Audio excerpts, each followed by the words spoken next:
try to engage in some warm pleasantries. He gave them robust data that showed that these small gestures created more trust between clients and caseworkers.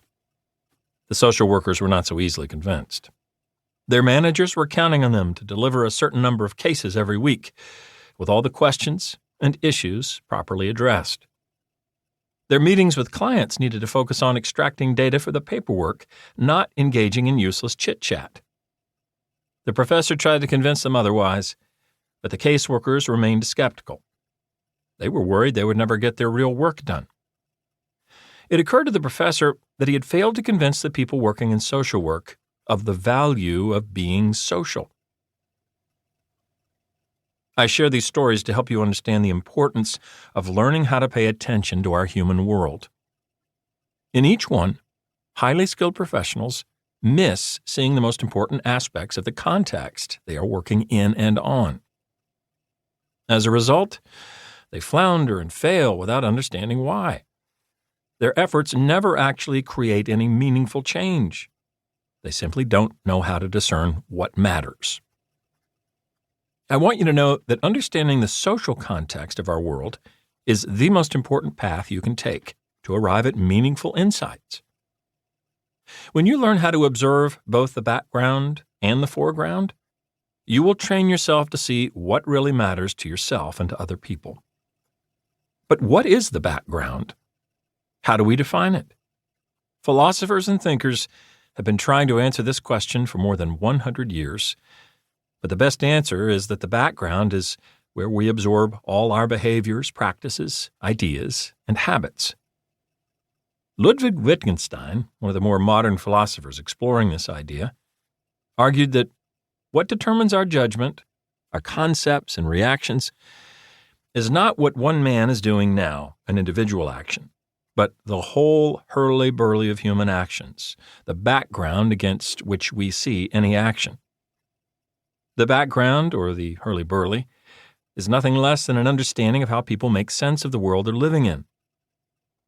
It is the patterns and structures of behavior that guide our everyday actions and decisions, which are so familiar to the people absorbed in them that they never even pay attention to them.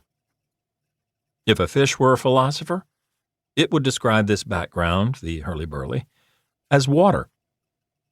What is incredible is that each of us can bring an awareness to this so-called hurly-burly and learn to observe it analytically. This is a meta-skill that is called hyper-reflection. And in this book, I will walk you through how it works.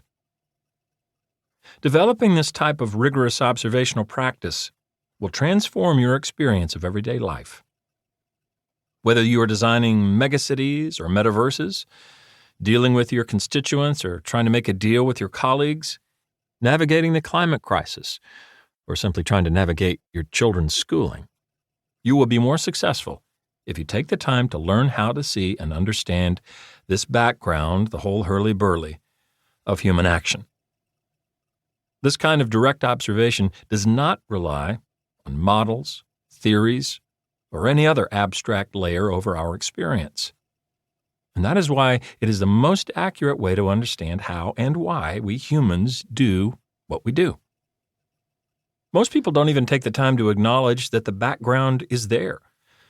This is unfortunate, for when you learn to see that it exists, it gives you a secret power of understanding. The richest reality is revealed, and you start paying attention to what is most relevant. In this book, I will show you how to cultivate this power and use it to solve challenges, both big and small. It all begins with looking. Don't think. Look. How to look. I spend most of my professional life looking and listening.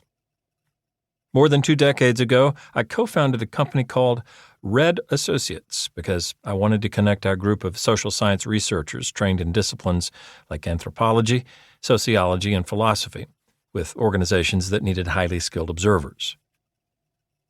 I could see that leaders of some of the world's most powerful companies were often woefully disconnected from the people they served.